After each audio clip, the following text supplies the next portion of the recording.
우리가 지난 3주에 걸쳐서 결혼 시리즈를 했고, 지난주에는 결혼 시리즈 그 3번 중에 결혼의 본질이 무엇이냐, 결혼이라고 하는 것이 무엇이냐, 결혼의 정의가 무엇인가를 우리가 이제 살펴봤습니다.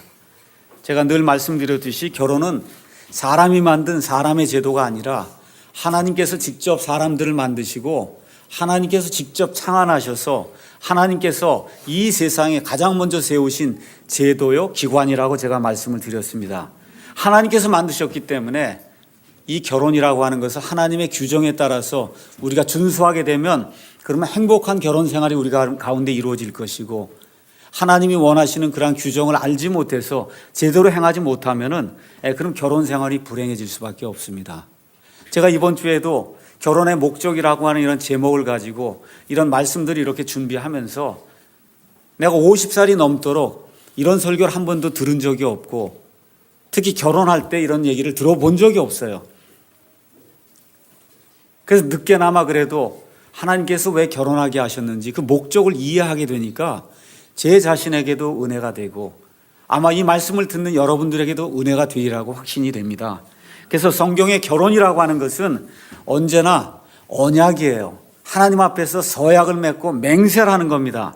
그래서 그 안에 구속력이 있고 또 이 모든 것은 공개적으로 이루어져야 되고 또 법적인 계약으로 이루어져야 된다, 그렇게 말씀을 드렸습니다.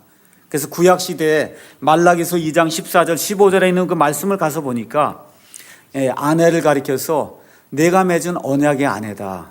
이걸 또 바꾸어 말하면 남편을 가리켜서 내가 맺은 언약의 남편이다. 결혼할 때 언약으로 결혼한다는 겁니다. 맹세로 결혼한다는 거예요. 하나님과 하나님의 천사들 앞에서, 마귀와 그의 천사들 앞에서, 알고 있는 모든 친척들과 부모들과 알고 있는 모든 사람들 앞에서, 목사 앞에서 하지만 누구 앞에서 하는 겁니까? 하나님 앞에서 하는 거다. 그래서 구속력이 있고 공개적인 것이고 언약으로서의 그러한 법적인 효력을 가지고 있는 것이 결혼이다, 그렇게 이야기를 했습니다. 그래서 소비자 관계와 그 다음에 언약 관계에 대해서 제가 말씀을 드렸어요. 소비자 관계는 내가 어떤 물품을 받아서 판매를 하고 있습니다. 지금까지 100원에 받아서 판매를 했는데 어떤 사람이 똑같은 물품을 90원에 주면 그럼 100원 팔던 사람과 관계가 끊어지는 거예요. 내 필요에 따라서 저 사람과의 관계가 끊어졌다 맺어졌다 할 수 있는 게 소비자 관계예요. 결혼은 그런 관계가 아니라고 이야기를 드렸습니다. 결혼이라고 하는 것은 하나님 앞에서 서약을 하고 또 부모님들 앞에서 서약을 했고 또 본인들끼리 서약을 해서 하나님께서 죽음을 통해서 우리를 갈라놓을 때까지는 이런 소비자 관계로 내 필요에 따라 결혼했다가 이혼했다가 하면 그런 관계가 아니고, 부모 자식 간의 관계처럼 부모가 아이를 낳으면 아이가 성장할 때까지 아이가 내게 해주는 것이 아무 것이 없어도 그 부모 자식 간의 관계처럼 부모가 아이를 돌봐줘야 된단 말이에요. 마찬가지로 남편과 아내가 결혼을 하게 될 때는 그때는 하나님 앞에 내가 죽을 때까지 이 아내를 사랑하겠습니다, 죽을 때까지 이 남편을 사랑하겠습니다 하고 서약하는 그런 언약의 관계다, 그렇게 이야기를 하면서 특별히 결혼은 수직적인 언약이고 동시에 수평적인 언약이다, 그렇게 말씀을 드렸어요. 수직적인 언약이라고 하는 것은 하나님과 맺는 언약이라는 겁니다. 그래서 이 결혼한 아내와 결혼한 그 남편과 믿음을 저버리는 것은 곧 하나님과의 그런 약속을 저버리는 것이다, 그렇게 말씀을 드렸고, 수평적인 그런 언약이다라고 이야기하는 것은 사람들과 내 부모와 친척과 여기 모여있는 그런 성도들 앞에서 이렇게 언약을 맺는 것이기 때문에, 그래서 이와 같은 것들을 우리가 쉽게 저버리면 안 된다, 그렇게 이야기를 했습니다. 그래서 이와 같은 서약으로 인해서 우리는 상대방이 나쁜 상태에 있다 하더라도 포기하지 않고 인내심을 가지고 앞으로 점점 변화가 돼서 새 사람이 될 그 사람을 머릿속에 기대하면서, 그래서 하나님과 맺은 그런 언약을 기억하고, 그래서 앞으로 나아가면서 뭘 기억해야 돼요? 예수님께서 교회를 사랑하셔서 정말 사랑할 만한 가치가 없는 저와 여러분을 사랑하셔서 예수님이 십자가에 죽어 주신 것처럼 내 배우자가 어떨 때는 사랑받을 만한 가치가 없는 것처럼 보이는 그 순간에도 예수님이 매력적이지 않던 저와 여러분을 사랑하셔서 죽으신 것 같이 배우자를 그런 방식으로 서로 사랑하면서 이렇게 한 걸음 한 걸음 나아가고 참고 기다리게 될 때 하나님이 원하시는 그러한 귀한 결혼 생활이 이루어질 수 있다, 그렇게 이야기했습니다. 예수님께서 마태복음 5장 43절에 48절에 너희는 어떤 말을 들었느냐 하시면서 얘기하는 말씀이 내 이웃은 사랑하고 내 원수는 미워하라고 하는 그런 말 듣지 않았느냐? 그런데 나는 그렇게 이야기하지 아니한다. 뭐라고 말씀하세요? 내 원수를 사랑하라는 거예요. 여러분, 원수 만나니까 사랑하고 싶은 마음이 생깁니까? 안 생깁니까? 왼수 만나면 생겨요? 안 생겨요? 안 생겨요. 근데 예수님이 뭐라 그래요? 안 생겨도 사랑하라는 거예요. 그러니까 성경의 사랑은 감정이 생길 때만 하라는 것이 아니고 생기지 않아도 행동으로 사랑을 해야 그게 사랑이라고 성경이 이야기하는 겁니다. 이런 사랑으로 우리가 부부관계를 맺고 서로 배우자를 사랑하게 될 때 그때 하나님 원하시는 그러한 귀한 일들이 우리 가정에서 이루어진다는 겁니다. 기쁘게 하고 싶은 마음이 없어도 어떻게 해야 돼요? 내 원수를 사랑하라고 하신 그 사랑을 기억하면서, 배우자가 원수 아니잖아요. 그렇죠? 배우자가 가장 가까운 친구인데 원수도 사랑하는데 배우자는 더 사랑해야 되지 않겠느냐. 예수님이 말씀 그렇게 해주시는 겁니다. 그래서 자기중심적인 그런 생각에서 예수 그리스도를 가운데 놓게 되고 예수님을 배우자가 서로 보게 되면, 여러분 A자 아시죠? A가 이렇게 있잖아요. A. 그렇죠? A가 있고 이렇게 있을 때 하나님을 이렇게 생각하고 이 두 배우자가 하나님 중심으로 해서 여기다 이렇게 막대기를 세워놓으면 그럼 흔들리지 않는단 말이에요. 그렇죠? 하나님 중심으로 A자를 이렇게 해놓고 수평적인 관계를 이렇게 딱 맺어놓으면 A자가 흔들리지 않고 딱 쓰지요. 맞습니까? 이런 것이 하나님이 원하시는 그러한 결혼이다. 어려울 때마다 결혼 서약을 서로 기억하시고 성령님의 힘입어서 내가 어떻게 하든지 하나님 앞에 맺은 그 언약을 기억하고 우리 부부끼리 맺은 그런 언약을 기억하고 사람들과 부모님들 앞에서 친지들 앞에서 성도들 앞에서 맺은 그런 이런 모든 것들을 기억하고 내가 하나님 앞에 가서 회개 보고 갈 자다라고 하는 그런 생각을 하시면서 서로 용서하고 인내하고 참을 때 하나님이 원하시는 그와 같은 아름다운 결혼 생활이 저와 여러분 생활 속에 있을 줄로 믿습니다. 오늘은 결혼의 목적이 무엇이냐 해서 결혼의 목적이라는 그런 제목을 가지고 그럼 하나님이 왜 결혼하게 하셨을까? 그 내용을 성경을 통해서 살펴보도록 하겠습니다. 지금부터 약 6,000년 전에 하나님께서 온 우주 공간과 그 안에 있는 모든 것들을 별들도 만드시고 그리고 지금부터 약 6,000년 전 하나님께서 창조의 여섯째 날에 하나님이 아담과 이브를 만드셨다. 성경이 지금 그렇게 기록을 하고 있습니다. 그래서 성경에서 아담과 이브라고 하는 부부가 처음 등장하는 그 부분, 하나님이 이 처음으로 만든 이 아담과 부부라고 하는 이브라고 하는 이 부부가 결혼이라고 하는 관계를 통해서 사랑하는 그런 가정을 이루게 되는 그 부분을 저와 여러분이 이해를 하시고 잘 살펴보면 하나님이 왜 결혼하게 하셨는가 우리가 금방 알 수 있다는 겁니다. 우리 이 말씀을 그대로 두고 창세기 1장으로 한번 가서 보시도록 하겠습니다. 창세기 1장. 창세기 1장에는 처음에 하나님께서 하늘과 땅을 창조하시니라 하면서 하나님이 이 온 우주 공간과 지구라고 하는 땅을 만드신 이후에 이 지구라고 하는 땅 위에다가 하나씩 둘씩 셋씩 이렇게 하면서 엿새 동안에 모든 것들을 채워 놓으시고 또 하늘의 이 궁창 안에 1월 성신을 채워 놓으시는 그런 모든 모습이 이제 그 안에 기록이 되어 있습니다. 여러분 4절 가서 보시니까 뭐라고 기록되어 있어요? 하나님께서 빛을 만드시고 그 빛을 보시니 어땠다 그래요? 좋았더라. 10절에도 좋았더라. 12절에도 좋았더라. 18절에도 좋았더라. 21절에도 좋았더라. 25절에도 좋았더라 한 다음에 31절에 가서 보니까 다 같이 읽어보겠습니다. 하나님께서 자신이 만든 모든 것을 보시니 보라 매우 좋았더라. 어떻게 기록이 되어 있어요? 매우 좋았더라.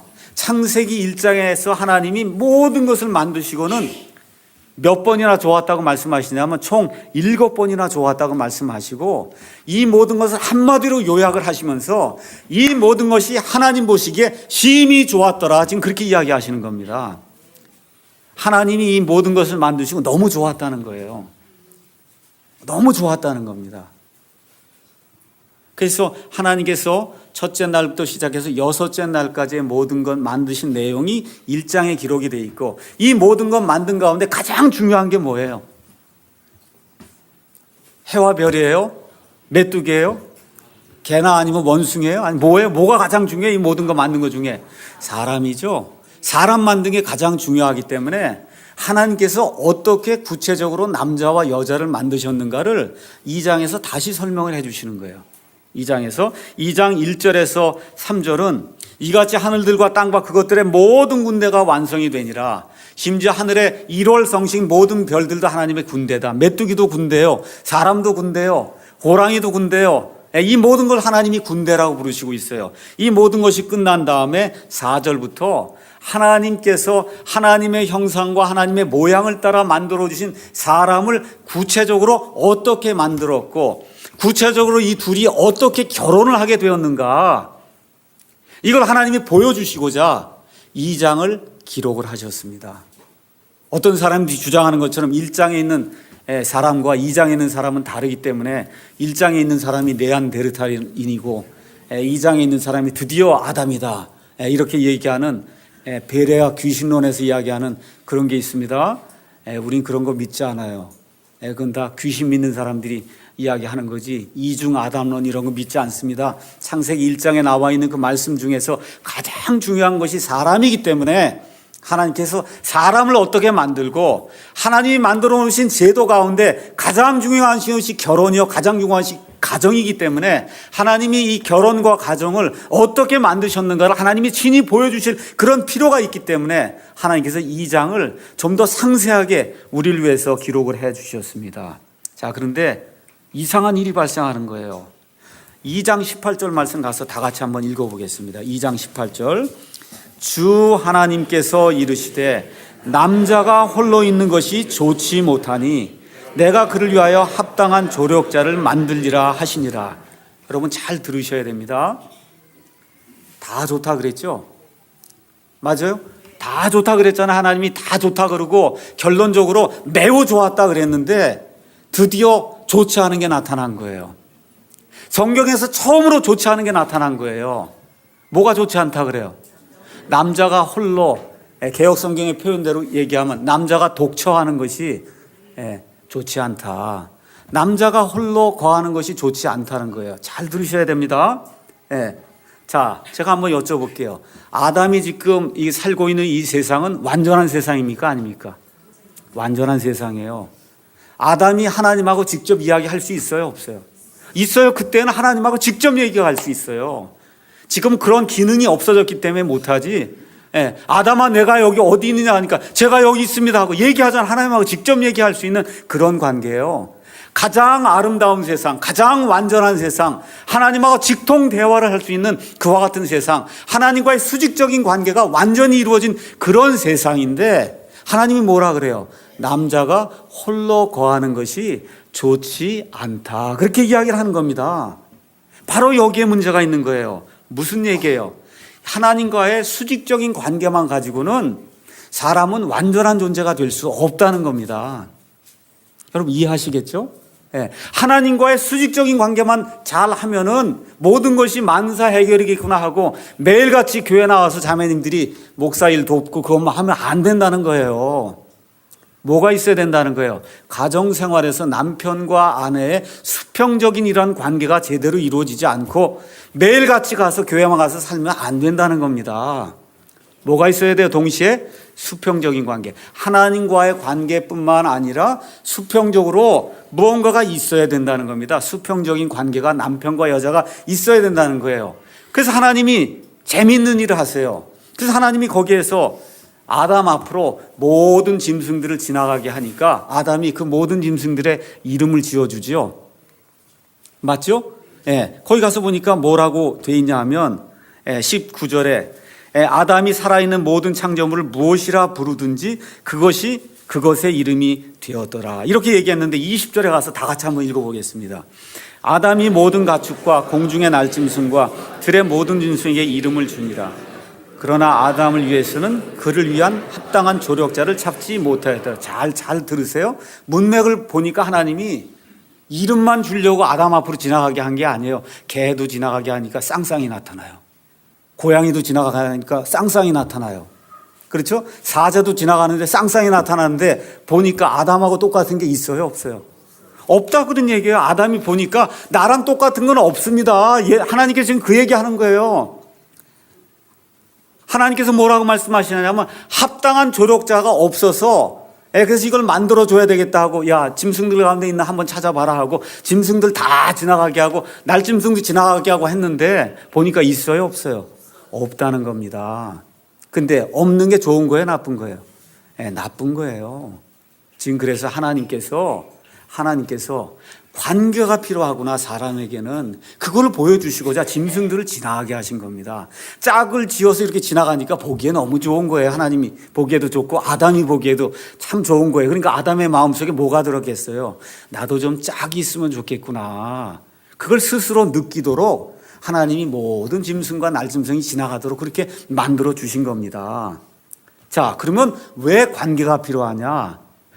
창세기 1장 26절에 가서 보니까 뭐라 기록되어 있냐면, 하나님께서 이르시되 우리가 우리의 형상으로 우리의 모양에 따라 사람을 만들자. 자, 한번 여쭤볼게요. 하나님은 몇 분이세요? 하나님 한 분이에요? 아니면 하나님이 한 하나님이세요? 한 하나님 안에 몇 분이 계세요? 세 분이 계세요. 아버지 하나님, 아들 하나님, 그 다음에 성령 하나님이 다 하나님이에요. 한 하나님인데 한 하나님 안에 몇 분이 계세요? 완전히 독립이 되고 동등하고 모든 면에서 능력이 똑같으신 기원이 없는 세 분이 한 하나님으로 존재하고 계십니다. 이분이 삼위일체 하나님이에요. 여기서 우리가 우리의 형상을 따라 우리의 모양대로 만들자고 하는 것은, 우리가 이렇게 서로 관계를 맺고 사랑하고 서로 의논하고 하듯이 사람도 그와 같은 기능을 가진 그런 존재로 만들어야 되겠다는 겁니다. 근데 처음에 뭘 만드셨어요? 하나님이 아담만 만들어 놨단 말이에요. 그러니까 아담에게 지금 뭐가 필요한 거예요? 아담하고 관계를 맺을 수 있는, 서로 이야기를 나눌 수 있는, 사랑을 표현해 줄 수 있는, 의견을 들을 수 있는, 서로 논의할 수 있는 대상이 필요하다는 겁니다. 그래서 하나님의 그 형상 안에는 무엇이 있어야 되는 거예요? 관계를 맺는 그와 같은 영역이 들어있다는 거예요. 근데 지금 아담에게는 그 영역이 지금 있어요, 없어요? 없어요. 왜 영역이 없어요?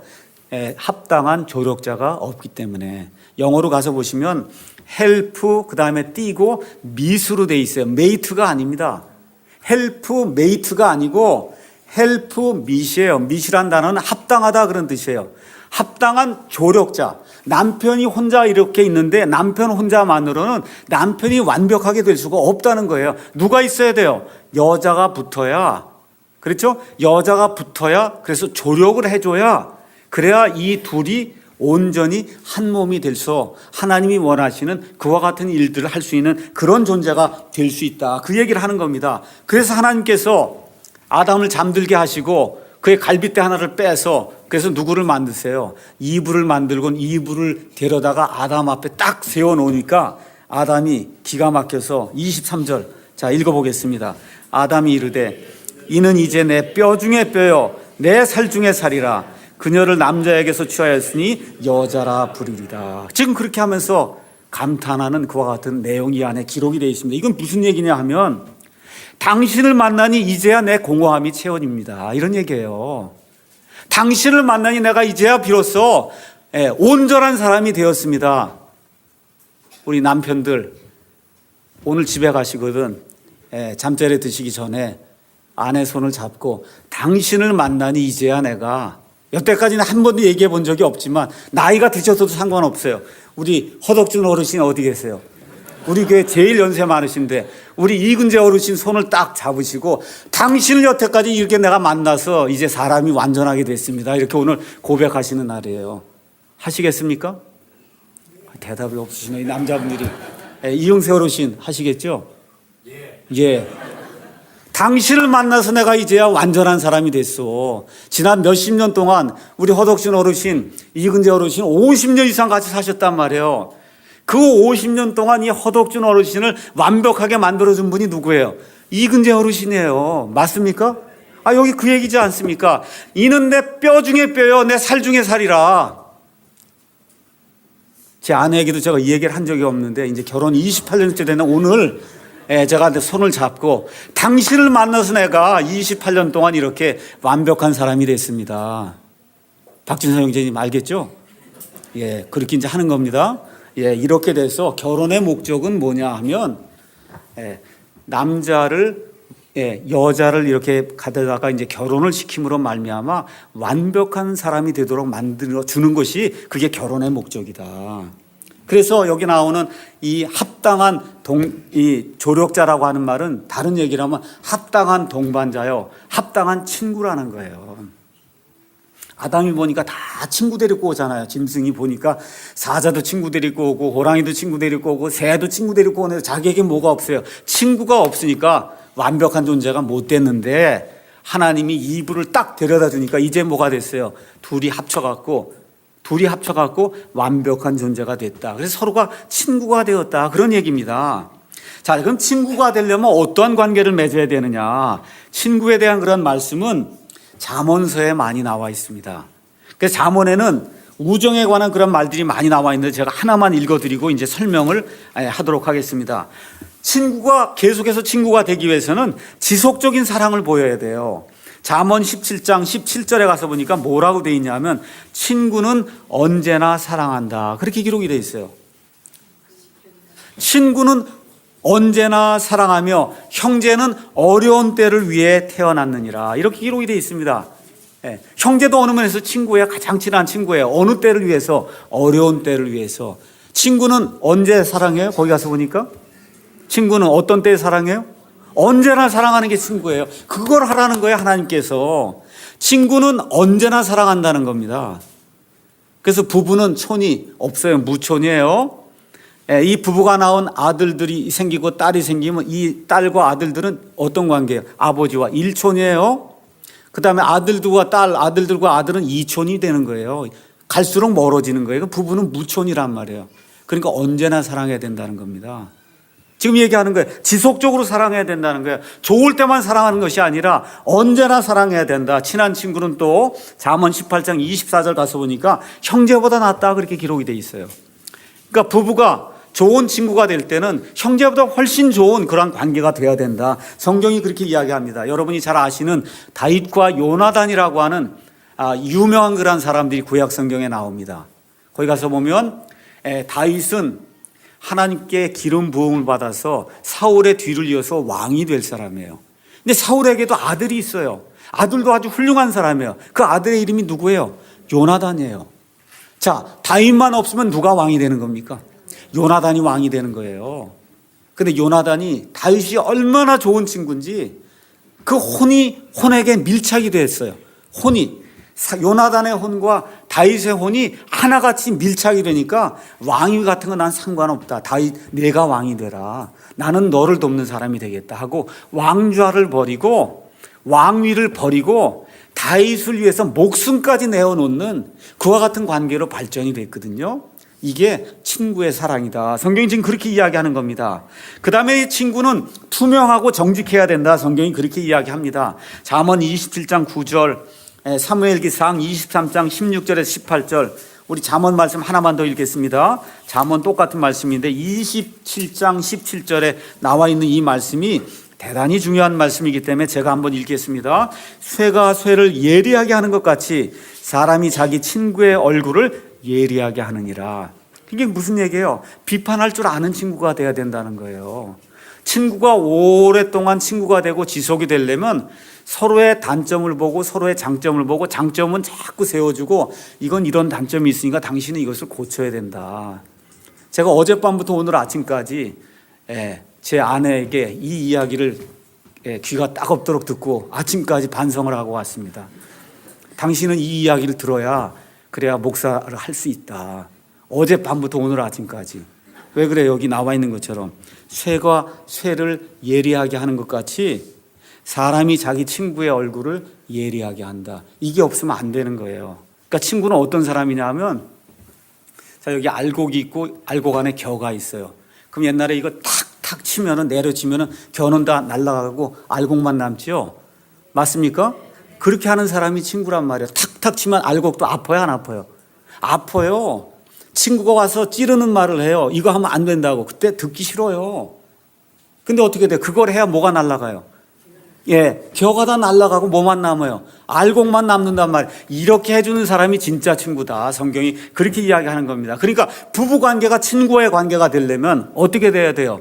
지속적으로 사랑해야 돼요. 언제든지 사랑해야 돼요. 비판할 줄 알아야 돼요. 고쳐주려고 할 줄 알아야 되고 남의 말을 수용할 줄 알아야 그래야 좋은 친구 관계가 유지가 될 수 있다는 겁니다. 그 다음에 또 뭐가 있어야 돼요? 공통 관심사가 있어야 친구가 될 수 있는 겁니다. 여러분, 관심사가 다른데 친구가 될 수 있어요? 안 돼요. 우리 교회도 와서 보면은 벌써 핸드폰 얘기하면 어느 분에게 달려가요. 그분이 핸드폰에 관한 한 아주 제일 도사예요. 다 알아. 이거 어떻게 하는지 다 가르쳐 주거든요. 그거 하다 보면 친구가 되는 거예요. 공통 관심사가 있기 때문에. 우리 교회 또 어떤 분은 낚시를 잘해요. 그럼 낚시하고 싶은 사람은 그 사람한테 가서 이야기하면 낚시로 친구가 되는 겁니다. 그래서 친구가 되려면 공통적인 관심사가 있어야 되는데 이러한 그 친구 간의 관계가 두 종류의 관계가 있어요. 하나는 이성으로서의 친구로 성적인 관계를 맺으려고 하는 그런 사랑이 있어요. 이런 사랑은 어떤 거냐 하면 둘이가 서로만 쳐다보는 거예요. 서로만 쳐다보는 이런 관계가 있어요. 결혼하지 않고도 가서 이렇게 서로만 자꾸 쳐다보면 가서 서로 잠자리를 하고 이런 관계가 맺어지는 이러한 사랑을 에로스적인 사랑이다. 그렇게 이야기합니다. 근데 성경은 이런 사랑도 부부간에 있어야 되지만 어떤 사랑이 더 중요하냐 하면 둘이 나란히 이렇게 서서 남편이 여기 서고 그 다음에 부인이 여기 서서 저 앞에 있는 공통 목표를 바라보고 둘이 손잡고 걸어가는 그런 사랑이 더 필요하다는 거예요. 이걸 필레오 사랑이다 그렇게 얘기하는데 에로스적인 사랑만 가지고는 결혼 생활이 유지가 안 된다는 겁니다. 여러분 나이가 들면 육체가 시들어지고 그러면 로망스가 옛날처럼 생겨요? 안 생겨요? 안 생깁니다. 그것 갖고는 부부 생활이 유지가 안 된다는 거예요. 뭐가 있어야 돼요?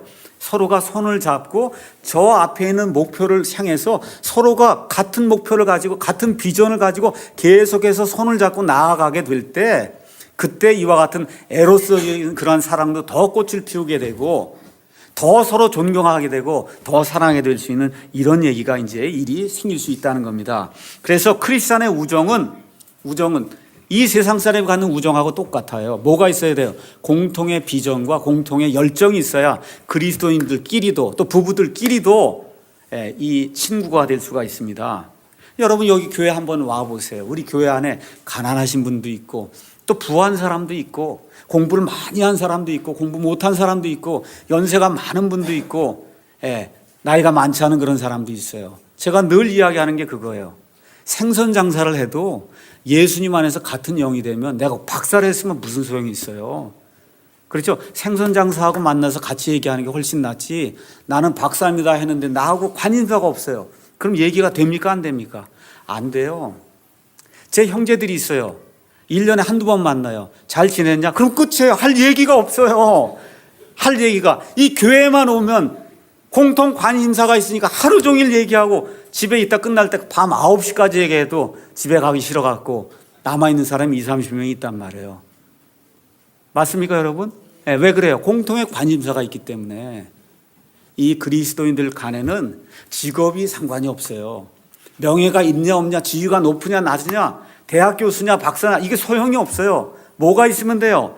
예수님 안에서 거듭난 그 증거가 있느냐. 아시겠습니까? 이것만 있으면 친구가 될 수 있는 겁니다. 맞습니까? 예수님 안에서 영원한 소망을 가지고 있느냐. 이것만 있으면 친구가 될 수가 있어요. 왜 그래요? 뿌리부터 완전히 바뀐 새 사람이기 때문에 이런 일들이 가능해지는 겁니다. 그래서 우리가 그리스도인이 되면 하나님의 사랑과 부르심을 가장 중요하게 여기면서 같이 손잡고 여행길에 올라왔어요. 어디 가는 거예요? 천국 가는 여행길에 저와 여러분이 옆에 앉으신 모든 분들이 다 같이 그 천국길에 오른 겁니다. 맞습니까? 맞습니까? 같은 종착역 가는 거 맞습니까? 그렇기 때문에 우리가 친구가 될 수 있는 거예요. 하나님 안에서 모두가 새로운 창조물이 되었기 때문에 이런 일들이 가능하다는 겁니다. 그렇기 때문에 그리스도인들끼리는 야고보서 5장 16절에 있는 것처럼 서로의 잘못들을 고백해요. 개역성경처럼 죄를 고백하는 게 아닙니다. 서로의 잘못들을 고백해요. 서로 잘못했다고 화해를 구합니다. 또 영적으로 그러한 지속성을 가지고 위해서 서로의 짐을 나누어주고 서로 격려하고 잘못을 인정하고 용서를 구하고 화해를 구하고 또 필요가 있을 땐 구제 헌금도 하고 서로를 위해서 돈도 나누어주고 하는 그와 같은 일들이 있을 수 있다는 겁니다. 그래서 예배 드리는 것과 성경 공부와 교제를 통해서 출신 성분이 다르고 출신 지역이 다르고 빈부 귀천의 그런 내용이 다르고 학식이 다르고 이건 모든 게 달라도 하나님 안에서 같은 목표를 가지고 같이 지금 종착역을 해서 같은 여행길을 떠났기 때문에 저와 여러분이 같은 친구가 될 수 있는 겁니다. 자, 우리가 한번 어떤 것을 공통으로 가지고 있느냐 한번 보겠습니다. 에베소서, 우리가 아까 읽었던 말씀 그대로 다시 돌아가셔서 에베소서 4장 3절에서 6절에 있는 말씀을 저와 여러분이 같이 한번 보도록 하겠습니다. 4장 3절에서 6절에 있는 말씀입니다. 다 같이 읽겠습니다. 화평에 매는 띠로 하나 되게 하신 것을 힘써 지키라.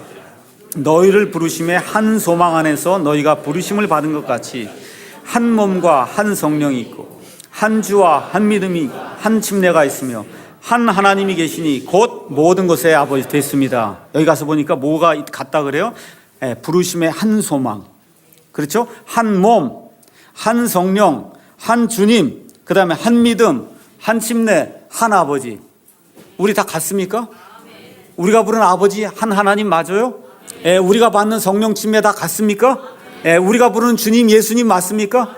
지금 그 얘기를 하는 거예요. 이렇게 되면 출신이 무엇이든지 내가 돈이 많든지 적든지, 그렇죠? 학식이 많든지 적든지 다 예수님 안에서 그리스도인으로 친구가 될 수 있습니까?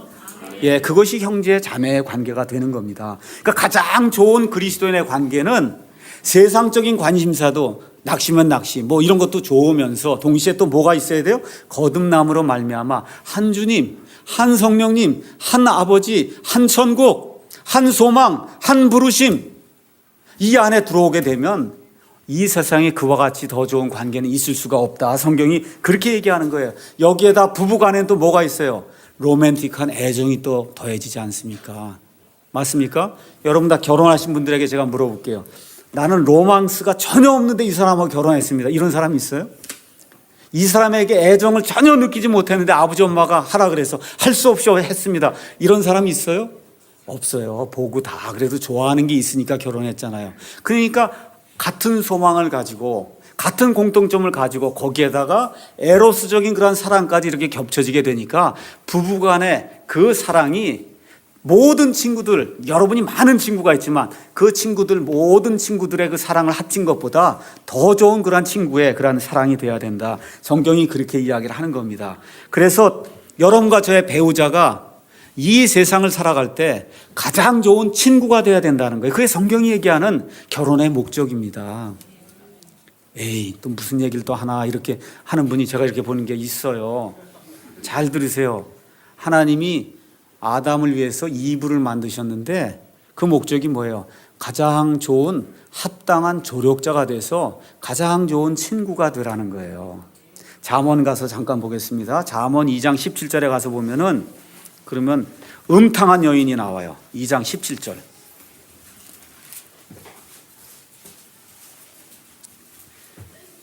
잠언 2장 17절에 청년에게 주는 그와 같은 그 경고의 말이 나오면서 뭐라고 얘기하냐 하면은 여기 15절에 15절부터 제가 16절부터 읽겠습니다. 그것이 너를 낯선 여자에게서 곧 자기의 말들로 아첨하는 낯선 자에게서 너를 건져낸다. 이 지혜와 명철이. 근데 그 여자는 어떤 여자냐? 그 여자는 자기의 젊은 시절의 안내자를 버리고 자기 하나님의 언약을 잊어버린 자니라. 유부녀예요. 남편이 어디 갔어요. 밖으로 창녀 모습을 하고 이렇게 나가서 거기 지나가는 어리석은 이 청년을 불러다 같이 자자. 지금 그렇게 얘기하는 이 여자가 있다는 거예요. 근데 이 여자가 뭘 버렸다는 겁니까? 자기의 젊은 시절의 안내자. 이게 누구예요? 남편이에요. 자기 남편을 버리고 그 다음 하나님과 남편 사이에 맺은 언약을 버린 자가 나와서 그렇게 꼬이는데 거기에 빠져드는 청년이 있다는 거예요. 이게 어리석은 자다. 성경이 그 이야기를 하고 있는 겁니다. 그러니까 지금 뭘 얘기하는 거예요? 지금 이 여자가 자기의 젊은 시절의 아내자 남편을 버리게 되면 하나님 원치 않는 것이고 어리석은 자가 된다. 성경이 그렇게 이야기를 하는 겁니다. 그래서 고대 사회에서는 여자를 그저 단지 아기를 낳아주고 대를 잇게 해주는 그런 도구로 생각할 때 여기 성경은 그 여자를 가리켜서 남자를 가리켜서 그 여자를 안내해주는 안내자라고 그렇게 부르고 있어. 종같이 여기지 아니하고 하나님이 그만큼 여성의 지위를 하나님이 높여주신 겁니다. 근데 현 시대에는 많은 사람들이 여자를 뭐로 생각해요? 섹스의 대상으로만 생각한단 말이에요. 그러니까 대학촌에 가면 그냥 결혼하지 않고 동거하는 그런 남녀들이 수두룩하게 지금 생기게 되고 이게 다 어디서 수입한 거예요? 어느 나라에서? 미국에서 다 수입해 온 거예요. 미국에서. 좋지 않은 건 다 미국에서 수입해 오는 겁니다. 이게. 그래서 미국이라고 하는 나라는 가장 좋은 것과 가장 나쁜 것이 공존하는 그런 사회예요. 그러니까 우리가 어떤 것만 거기서 수입을 해와야 돼요? 좋은 것만 수입해 와야 돼요. 우리 교회가 지금 그렇게 하려고 하는 거예요. 가장 성경적인 그런 그 모델의 교회를 찾아보니까 미국의 독립침례교회가 가장 성경에 근접한 그런 교회예요. 그걸 보고는 우리가 성경에 있는 그대로 그걸 받아서 성경적인 교회를 하려고 이 자리에 지금 모여 있는 겁니다. 그래서 에베소 5장 말씀을 다시 한번 가서 보도록 하겠습니다. 에베소 5장에 있는 말씀을 보도록 하겠어요. 에베소 5장에 나오는 이 에베소 사람들은 유대인입니까? 아니면 이교도입니까? 에베소서를 이제 이 바울이 기록을 했는데 이거의 수신자가 이교도들이에요? 아니면 유대인들이에요? 이교도란 말이에요. 이교도. 그렇죠? 그 이교도들의 특징이 뭐냐 하면 제가 지난주에도 얘기했듯이 로마 시대에는 대를 잇기 위한 수단으로 아내를 취하고 모든 성적인 쾌락은 밖에 나가면 다 신전마다 간음하는 그러한 창녀들이 그 안에 있기 때문에 모든 성적인 쾌락은 거기서 취하고 남자들이 여자는 대를 잇고 또 좋은 여자와 결혼해야만 뭐가 이루어져요? 수직적인 신분의 상승이 이루어지기 때문에 그런 목적으로 결혼하는 그런 시대에 지금 뭐라고 얘기해요? 지금 남편들아 너희 아내를 사랑하기를 그리스도께서 교회를 위해서 십자가에서 죽기까지 교회를 사랑하신 것처럼 아내를 사랑하라는 그런 말씀을 주고 있으니 그 당시 사람들이 이걸 받았을 때 그 감정이 어떻겠어요? 얼마나 놀라운 말씀이었겠습니까? 그러면서 그렇게 해야 될 이유가 25절부터 27절에 나와 있습니다. 다 같이 읽어보겠습니다. 남편들아 너희 아내 사랑하기를 그리스도께서 교회를 사랑하사 교회를 위하여 자신을 주신 것 같이 하라. 이것은 그분께서 말씀을 통해 교회를 거룩히 구별하고 정결하게 하려 하시며 또 그것을 점이나 흠이나 주름이나 그런 것이 없는 영광스러운 교회로 자기를 위해 제시하려 하심이며 교회가 거룩하고 흠이 없게 하려 하십니다. 이렇게 되어 있습니다. 자, 예수님이 우리가 매력적이라 너무나 귀한 존재고 너무나 멋있고 흠이 하나도 없는 존재이기 때문에 예수님이 십자가에 달려 돌아가셨습니까? 아니면 그렇지 않음에도 불구하고 우리의 포텐셜, 가능성을 보시고 우리를 위해 돌아가셨어요. 우리의 가능성을 보고 이 사람이 회개하고 돌아오기만 하면 하나님의 본성에 참여할 수 있는 그런 사람이 될 수 있다고 하는 가능성을 보시고 우리를 위해서 몸을 내어주신 거지. 예수님이 십자가 달리실 때 너무너무 우리가 아름다워서 돌아가신 게 아니에요. 그래서 지금 여기 예수님께서 하시고자 하는 게 뭐예요? 우리가 흠도 많고 점도 많아요. 주름도 많아요. 그런데 예수님이 결국에 맨 끝에는 어떻게 하신다는 거예요? 말씀을 통해 물로 씻어갖고 교회를 거룩한 자로 구별하고 정결하게 하시고 주름도 없고 점도 없고 흠도 없고 어떤 교회로? 영광스러운 그런 교회를 만들어서 교회가 거룩하고 흠이 없게 하시려고 예수님이 십자가에 죽으시면서 저와 여러분을 신부로 맞아 주셨다는 겁니다. 여러분 믿으십니까?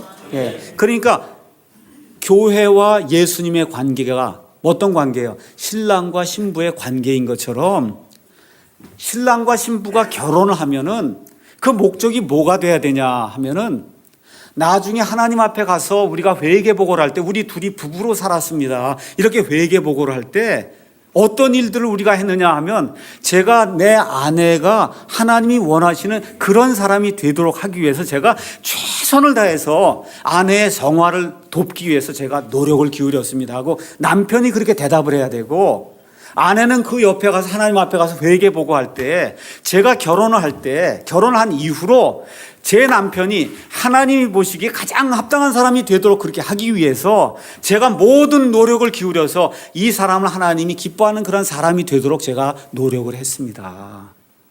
그러니까 서로 결혼할 때 그 목적이 어떤 것이 돼야 돼요? 내 배우자를 하나님이 원하시는 그런 목적이 있는 그런 사람으로 만들도록 하기 위해서 하나님이 우리를 짝지어 주셨구나 하는 그 사실을 깨닫고, 그래서 서로의 성화를 위해서 그래서 결혼하는 것이, 그것이 하나님이 가장 기뻐하는 일이라고 하는 사실을 저와 여러분이 꼭 깨달아 알아야 된다는 겁니다. 이게 없으면 안 된다는 거예요. 그래서 서로의 성화를 위해서 이런 일들이 일어나야 된다는 겁니다. 그래서 예수님과 교회의 관계가 어떤 관계예요? 친구라 그래서 예수님이 요한복음 15장에서 내가 너희를 더 이상 종이라 부르지 아니하고 친구라 부르리라. 친구에겐 다 이야기하는 거 아닙니까? 또 여기 에베소서에서는 예수님이 뭐라 그래요? 내가 너희를 신부라 부르리라. 그러니까 예수님에게 우리는 어떤 존재냐? 친구요, 애인이란 말이에요. 근데 지금 에베소서에서 이야기하는 바가 뭐예요? 32절에 이것은 큰 신비니라.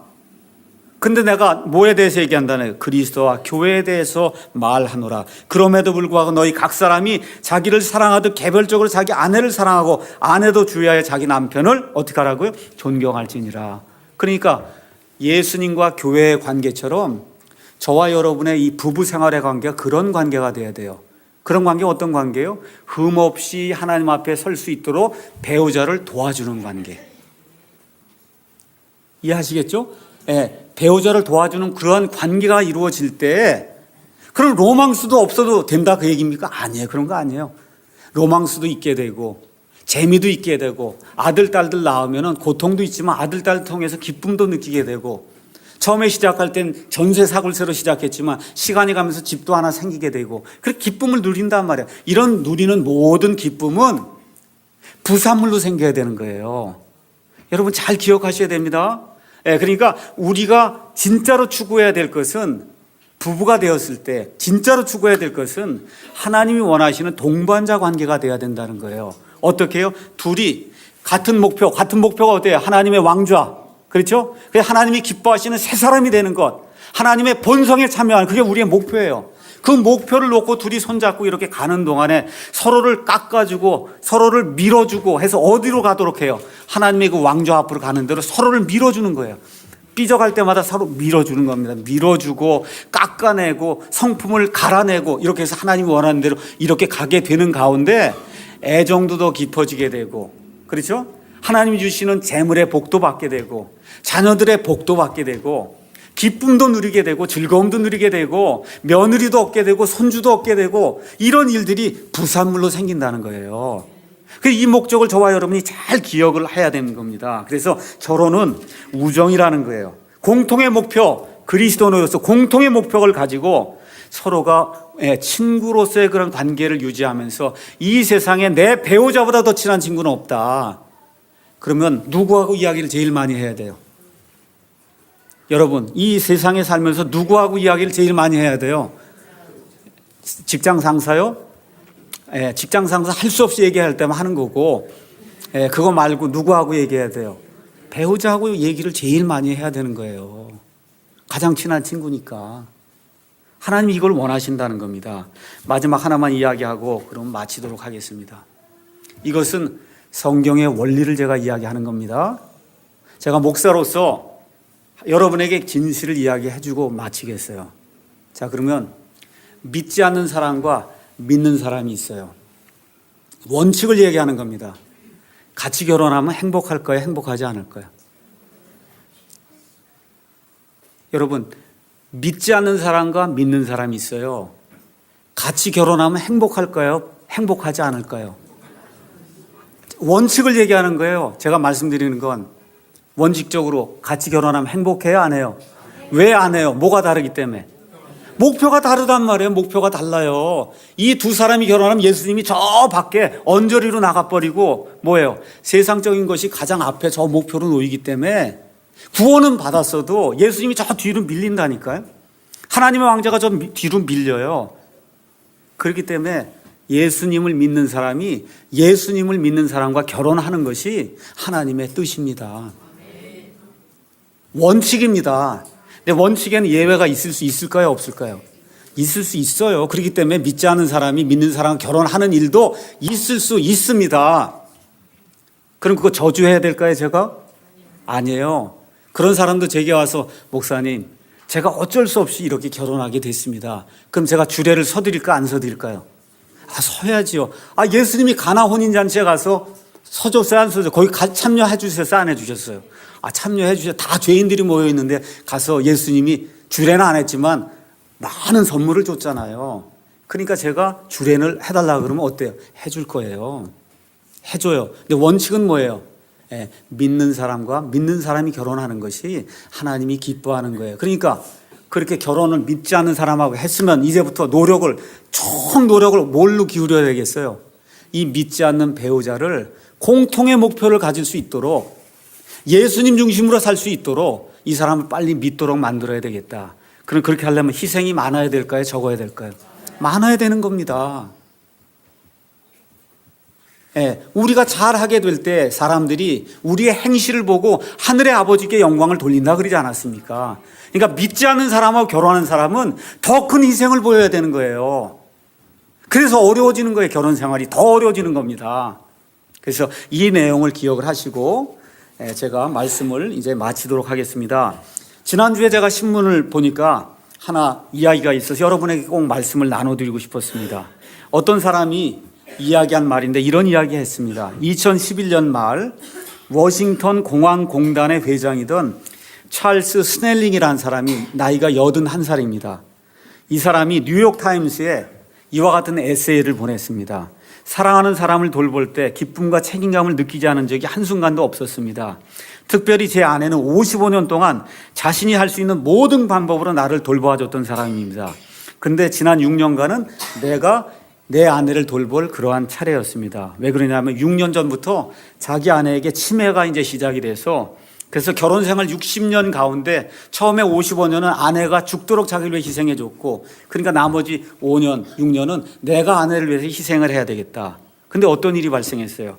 2012년 3월 29일 이 두 사람이 권총 자살을 했습니다. 이렇게 서로 사랑하는 사람이에요. 그렇게 친구로 산 사람이에요. 권총 자살했어요. 왜 그래요? 뭐가 없기 때문에 그래요? 공통의 소망이 없기 때문에 그래요. 이 세상에 아무리 친한 친구가 아무리 친한 부부로 지내도 하나님이라고 하는 이런 공통 분모가 없으니까 결국은 권총을 쏴서 죽고 말았던 거예요. 그러니까 가장 중요한 것이 무엇이냐? 예수님 안에 들어와서 하나님 안에 공통 목표를 갖는 것이 가장 중요한 것이다. 이 내용을 저와 여러분이 기억하시고 믿지 않는 아내나 남편이나 아니면 자식이나 부모가 있는 그런 분들 오늘부터 기도하시고 어떻게 하든 이 구원 책자라도 하나 가져다 주시고 먼저 하나님 안에서 공통의 목표를 가질 수 있도록 저와 여러분이 노력을 기울이셔야 됩니다. 이런 가운데 내 배우자가 이 세상에서 가장 귀한 친구다, 가장 가까운 친구다, 이런 확신을 가지고 이 사람이 하나님이 원하시는 그런 사람이 되도록 하나님이 나를 붙여주셨구나, 내가 도와줘야 되겠구나, 건전한 비판을 해야 되겠구나, 또 비판을 받는 사람도 내가 이 건전한 비판을 받아서 하나님이 원하시는 그런 사람이 돼야 되겠구나 하고 부부가 앞을 향해서 이렇게 나아가게 될 때 하나님이 원하시는 아름다운 가정생활이 그 가정에서 이루어질 줄로 확신합니다. 이런 일들이 우리 사랑 침례교회와 이 말씀을 듣는 모든 사람들의 가정 위에 하늘로부터 충만히 임하기를 예수님의 이름으로 축원합니다. 기도하시겠습니다.